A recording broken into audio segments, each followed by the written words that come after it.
parça sizi sabah aracınıza çalıştırmamanıza sebep olabilir. Tabii bu 150-200 TL'lik parçayı değiştirmenizi öneriyorum. Ansızın bir sürprizle karşılaşıp aracınızı çekiciye bindirmek zorunda kalmazsınız. Burada o meşhur tahribatı olacak. Çok da sahtesi dönüyor bunları. Merhaba.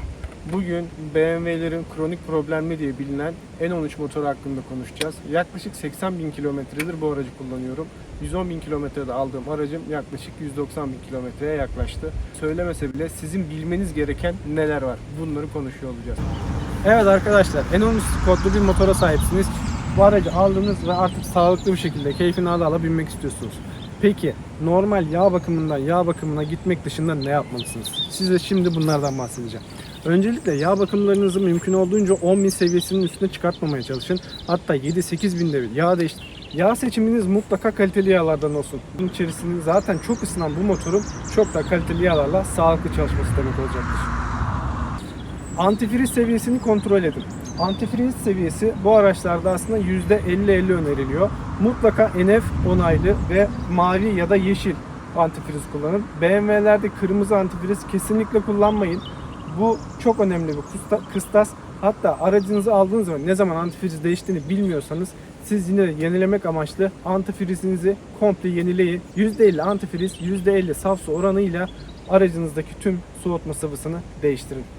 Arkadaşlar bu araçlar maalesef ki buji seçiyor. Ben aldığımdan bu yana bu bujiyle kullanıyorum. Sadece bir defa aynı kodlu bujiyi kendim değil ustam tarafından tedarik ettirdim. Fakat onunla da gerçekten problem yaşadık. Hatta bir tanesinde ustam bile kendi aldığı yere arayıp ya biz bu bujileri taktık ama bir sıkıntı var gibi, yani çok da sahtesi dönüyor bunların biliyorsun deyip geri iade etmemi sağlamıştı. Onun dışında hep güvendiğiniz yerlerden, güvendiğiniz markalardan bu bujileri tedarik edin diyeceğim.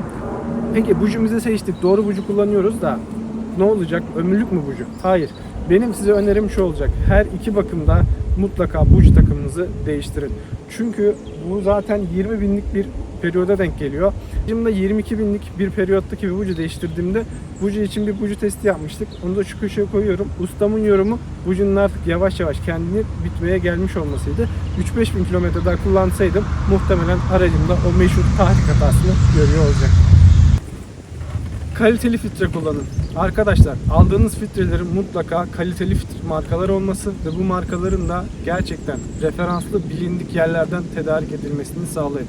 Çoğu usta size uygun olsun diye önüne gelen tedarikçiden bu filtreleri alabiliyor. Ben ustam sağ olsun sen al gel biz takarız dedi. Ben de internette araştırmalarım sonucunda güvendiğim, gerçekten orijinal ürün sattığını düşündüğüm yerlerden bu filtreleri aldım. Ve aldığımdan bu yana da bu filtreleri kullanıyorum. Mavi röle. Arkadaşlar bu ufak parça sizin sabah arabanızı çalıştıramamanıza sebep olabilir. Bu parçanın içindeki bir deformasyon ilerlediği zaman size sabah maçlarında ilk başta devirlerinizin çok fazla dalgalanmasına, ardından da motorunuzun maaş almamasına sebep olarak karşılık verebilir.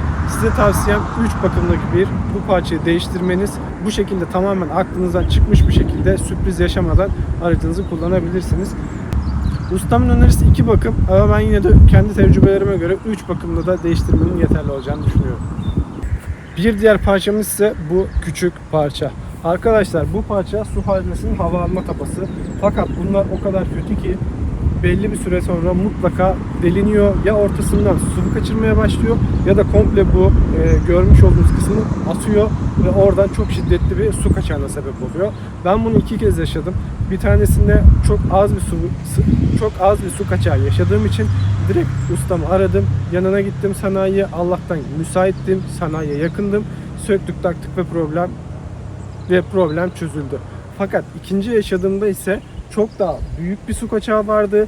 Aracımı durdurduğumda motorumdan dumanlar çıktı. Arkadaşlarım çok feci bir şekilde korktu. Kaputu açtığımızda ise direkt buraya olarak suyun tazikli bir şekilde fırladığını görmüştük. Gerçekten benim için, konuyu bildiğim için çok korkunç bir olay değildi. Fakat arkadaşlarım için gerçekten de çok korkunç bir görüntüydü. Elimde bu parça olduğu için yaklaşık yarım saat, 1 saatlik bir uğraşla sağdan soldan edindiğimiz ekipmanlarla aslında hemen bunu yerinden söktük ve yenisini takabildik. Fakat ikinci kopuşunda bu kafa komple kopmuştu ve yerinden çıkartmak çok da kolay olmadı açıkçası. Ben bundan dolayı iki bakımda bir bu 150-200 TL'lik parçayı değiştirmenizi öneriyorum. Böylece ansızın bir sürprizle karşılaşıp aracınızı çekiciye bindirmek zorunda kalmazsınız. Bir diğer hassas konu ise bobin. Ben aracımla ilk aldığımda bobinlerimden problem yaşadığım için bobinlerimi komple söktüm. Aracımın içinden çıkan bobinler iki farklı markadan toplamda 4 farklı modeldi. Yani bobin patladıkça yerine yenisi takılmış ve muhtemelen o an ne bulunabiliyorsa ondan takılmış. Benim size önerim yaklaşık bir 60 binde bir bobinlerinizi değiştirmeniz olacaktı. Eğer aracı ikinci el aldıysanız ve daha önce ne zaman değiştiğini bilmiyorsanız yine önerim size bir takım bobin almanız olacaktır. Ben ilk başta internetteki araştırmalarım da sonucu 335 bobinli olarak geçen dışı gri bir kılıfla kaplı bir bobin almıştım. Normalde olumlu referanslar almasına rağmen o bobini çok fazla kullanmadım. Ardından herkesin önerdiği bobine geçtim. Peki nedir bu tahrik hatası? Arkadaşlar tahrik hatası birçok sebepten çıkabilir. Bujiden, bobinden, yakıttan hatta ve hatta şuradaki turbonun damvalfinden de çıkabiliyor. Bundan dolayı benim size önerim mutlaka temiz ve iyi bir yakıt istasyonundan alın. Ben her zaman belirlediğim istasyondan alıyorum. Bu markadan bağımsız ama önemli olan nokta şu. Ben gerçekten ana şirketin sahip olduğu bir istasyondan almaya çalışıyorum. Bunun da sebebi deposunun temizliğinin daha güvenilir olduğunu düşünmem. Tabii ki de çok daha temizliğe özen veren şahıs sahipli istasyonlar da vardır. Ama onlara denk gelmek bir şans. En azından güvenilirlik olarak belirlediğim 2 veya 3 istasyon var. Onlardan almaya çalışıyorum. Bu noktada yakıtın da önemli olduğunu size söyleyebilirim. Bir diğer konu ise külbütör kapağı. Arkadaşlar külbütör kapağını değiştirmemizin iki farklı sebebi var. Bunlardan birincisi yağ kaçağı. Yağ kaçaklarını önlemek için conta takımını da değiştirilebiliyor. Bu da mümkün, değiştirilebilir ama asıl külbütörü değiştirilmesine sebep olan şey PCV valfi dediğimiz valfler. Bunlar külbütör kapağının içerisinde yer alan ve aslında büyük olanın dışarıdan fason olarak da değiştirilebildiği ama mutlaka ki bunu değiştirirken bir plastik kapak kırılıyor. Buna dikkat edin. İçinde olan küçük olan için ise mutlaka külbütörün değişmesi gerekiyor. Bunun da yine bir 80-90 binde bir değiştirilmesi bence sizin için iyi olacaktır. Nasıl anlarsınız? Rolantide devirleriniz çok fazla dalgalanmaya başlıyorsa, bir yerden araç hava alıyor gibi hissediyorsanız ve ara ara tahrik yakmaya başladıysa tüm bu diğer dediklerimizi yapmanıza rağmen bir problem bulamadıysanız muhtemelen külbütördeki PCV valfinizde bir problem olmaya başlamıştır.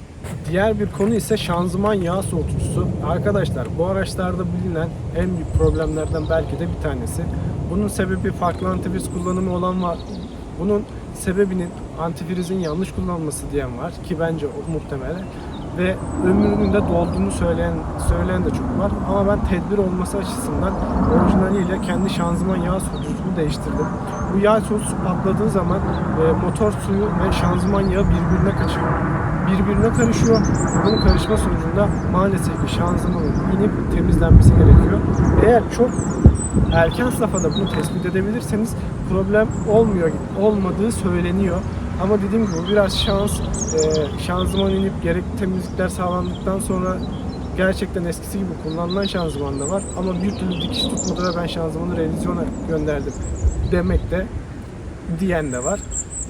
Ek olarak motorun içinin komple temizlenmesi de ayrı bir süreç. Yani bu olay olduğunda hem şanzıman yağ soğutucusu değişiyor, hem şanzımanınız temizleniyor veya revizyona gidiyor, hem de motorun için temizlemeniz gerekiyor. Pahalı bir parça ama değiştirmeniz, özellikle 100.000 civarı değiştirmeniz gerçekten sizin için iyi olacaktır. Riski azaltacaktır. Bu da bilginize. Turbo hortumu. Yine 50.000 kilometrede değiştirmenizi öneririm. Çok fazla bir maliyeti yok. Orijinal de alsanız, yan sanayi de alsanız aynı işe gören bir turbo hortumu. Bunu da neden öneriyorum? Çünkü aniden yırtılıp size tahrik hatası verdirtebilir. Hiç olmadık yerde canınızı sıkabilir. 50.000'de bir değişimini takip ederseniz sizin için iyi olacaktır. Diğer bir husus ise su haznesi. Arkadaşlar su haznesi gerçekten bu araçlarda problem ve belli bir kilometrelerde çatlıyor. Bu çatlamaların önüne geçebilmek için aslında takip edebilirsiniz. Benim önerim aslında kilometre olarak yine 70-80 bini devirdikten sonra bu su haznesini orijinaliyle değiştirmeniz olacaktır. Ve devamlı su haznesinin etrafında çatlak var mı diye kontrol etmenizi öneririm. Çünkü buradan gelebilecek su kaçağıyla zaten su haznesini değiştireceksiniz. Ama ansızın bir yerde su kaçağı artabilir ve sizin canınızı çok daha sıkabilir. Yine bir diğer konu ise su hazne kapağı. Maalesef araç belli bir kilometreden sonra buradan da su atabiliyor arkadaşlar.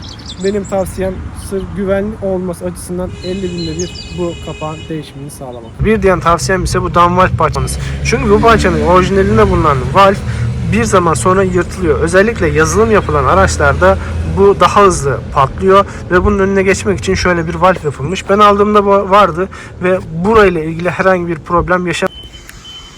Evet arkadaşlar, turbo O-ringleri. Bu O-ringleri mutlaka her iki bakımda bir değişmesini sağlayın, isteyin. Zaten orijinalleri dahi çok fazla maliyeti olan bir parça değil. Ama buradan yağ kaçağı şurada size kirli görüntü ve su kaçaklarına sebep olacaktır. Ben demeden ustam zaten değiştirdiği için ben şu an bu durumda bir yaşamıyorum. Ama sizin mutlaka buna dikkat etmeniz gerekmekte. Hortum. Bu hortum zamanla ısınıyor ve çok fazla sertleşiyor ve çatlıyor. Ara ara bunları kontrol edin. Bunun için rutin bir bakım vermiyorum ama ustanıza rica edin. Sağına soluna bak.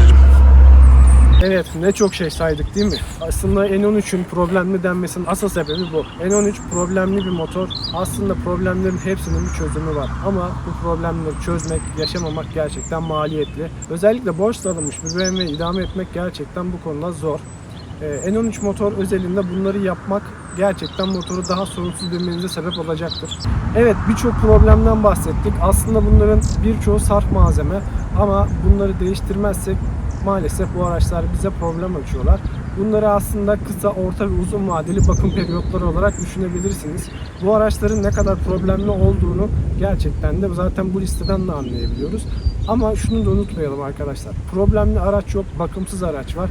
Biz bu değişiklikleri bu şekilde yaparsak zaten araçlarımız problem çıkartmadan zaten önüne geçmiş olacağız. Eğer bu aracı almadan önce bu videoyu izliyorsanız benden de size bir dost tavsiyesi gelsin. Bir arkadaş sana tavsiyem borçla BMW alınmaz demişti ve maalesef ben bunu yaşayarak görüyorum. Size de tavsiyem bir BMW alacaksanız borçla almamaya özen gösterin. Çünkü bu aracın kendi yürütme maliyeti gerçekten fazla. Özellikle aracı devamlı sıkıyorsanız, devamlı gazlıyorsanız bu periyotları daha da aşağı çekmeniz gerektiğini de lütfen unutmayın. Umarım yardımcı olabilmişimdir. Destek olmak için abone olmayı ve beğenmeyi unutmayın. Sağlıcakla kalın.